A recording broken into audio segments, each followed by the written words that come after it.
اس جلسہ کے اغراض میں سے بڑی غرض تو یہ ہے کہ تا ہر ایک مخلص کو بالمواجہ دینی فائدہ اٹھانے کا موقع ملے اور ان کے معلومات وسیع ہوں، اور خدا تعالیٰ کے فضل و توفیق سے ان کی معرفت ترقی پذیر ہو۔ پھر اس کے ضمن میں یہ بھی فوائد ہیں کہ اس ملاقات سے تمام بھائیوں کا تعارف بڑھے گا اور جماعت کے تعلقات اخوت استحکام پذیر ہوں گے۔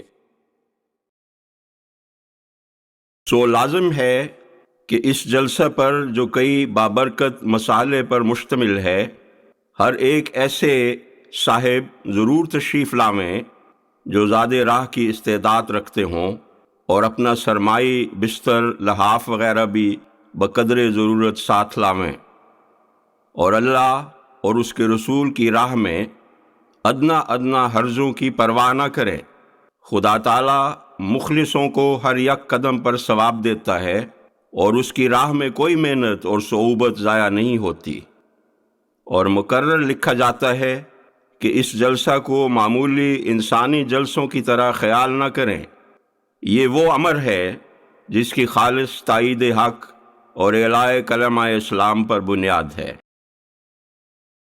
بالآخر میں دعا پر ختم کرتا ہوں۔ ہر یک صاحب جو اس للہی جلسہ کے لیے سفر اختیار کریں،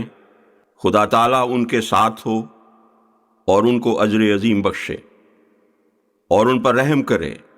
اور ان کی مشکلات اور اضطراب کے حالات ان پر آسان کر دے اور ان کے ہم و غم دور فرماوے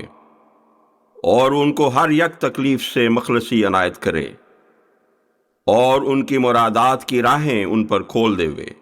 اور روز آخرت میں اپنے ان بندوں کے ساتھ ان کو اٹھاوے جن پر اس کا فضل و رحم ہے، اور تا اختتام سفر ان کے بعد ان کا خلیفہ ہو۔ اے خدا،